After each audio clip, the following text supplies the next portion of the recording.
정치권 소식 알아봅니다. 내년도 예산안 법정 심사 시한이 다음 달 2일로 다가온 가운데 여야 논의는 진전해 보이지 못하고 있습니다. 예산과 각종 법안을 두고 힘겨루기가 이어지고 있는데요. 취재 기자 연결해 알아보겠습니다. 신현정 기자.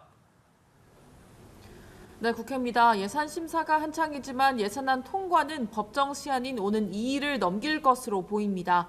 여야 예산결산특별위원회는 소위원회에서 결론을 내지 못하자 위원장과 여야 간사 그리고 기획재정부 관계자로 구성된 소소위원회 체제에 돌입했습니다. 여야는 예산안 심사 지연의 책임 소재를 두고 공방을 이어가고 있습니다. 국민의힘은 민주당이 이재명 대표의 하명 예산을 막무가내로 증액해달라며 목리를 부리고 있다고 비판했습니다. 1기 신도시법, 기업 구조조정 촉진법 등 민생 법안이 뒷전으로 밀렸다며 2+2 민생 협의체를 제안했는데요. 윤재욱 원내대표의 발언 들어보시겠습니다. 하는데 쟁점이 거의 정리가 다 돼가는 중에 있습니다. 그래서 이거 좀 속도감을 있게 양당이 좀 협의해서 어려운 민생 문제를 해결하는데 조금이라도 국회가 역할을 할 수 있도록 했으면 좋겠다는. 더불어민주당은 민생 예산 증액을 논의하자는 요구에 국민의힘이 꼼수 시간 끌기로 심사를 지연시키고 있다고 지적하고 있습니다. 홍익표 원내대표의 발언 들어보시겠습니다. 국회가 가진 헌법적 권리, 심사 동의권을 저는 충분히 활용하겠습니다. 우리 당의 자체 예산 수정안도 준비하고 있기 때문에 정부하고 협상은 하겠지만 마냥 기다리진 않겠습니다. 민주당은 내년도 예산안에서 4조 6천억 원 감액과 R&D 예산 등 8조 원의 증액 사업이 필요하다며 신속한 심사를 촉구했습니다. 네, 신 기자. 민주당의 이동관 방송통신위원장에 대한 탄핵안을 제출했다는 소식 들어와 있는데 관련 내용도 전해주시죠. 네, 말씀하신 것처럼 더불어민주당은 오늘 이동관 방송통신위원장에 대한 탄핵안을 국회 의안과에 제출했습니다. 고발 사주 의혹으로 재판에 넘겨진 손준성 검사와 개인 비리 의혹이 제기된 이정석 검사에 대한 탄핵안도 함께 제출됐는데요. 민주당은 오는 30일과 1일로 예정된 본회의에서 이 탄핵안을 처리하겠다는 계획입니다. 지난 10일 같은 탄핵안을 보고했다가 철회한 이후 약 보름 만입니다.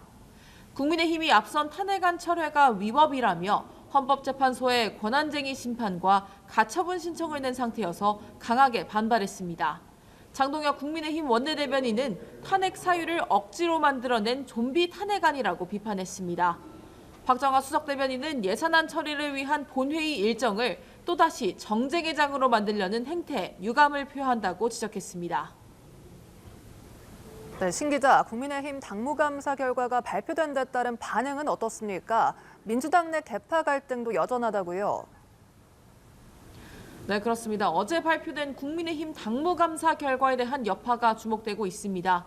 당무감사위는 전국 253곳 당협 가운데 4고 당협과 신규 당협을 제외하고 46개 당협위원장에 대한 교체를 권고했습니다.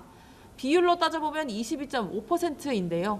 이 중 상당수가 국민의힘이 우세한 TK, PK 지역 인사들로 채워진 것으로 알려지면서 반응이 주목되고 있습니다.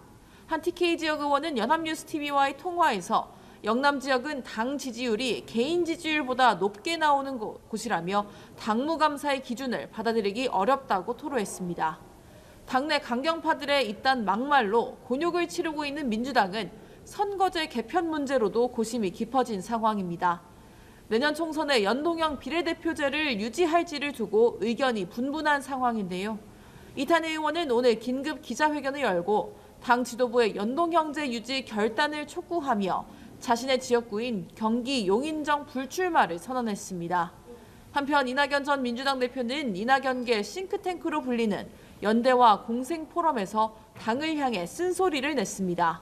이 전 대표는 민주당은 리더십과 강성 지지자들의 영향으로 그 면역 체계가 무너졌다고 비판했습니다. 내부 혁신이 시급하다고도 밝혔는데 향후 민주당에 어떤 영향을 끼칠지 주목됩니다. 지금까지 국회에서 전해드렸습니다.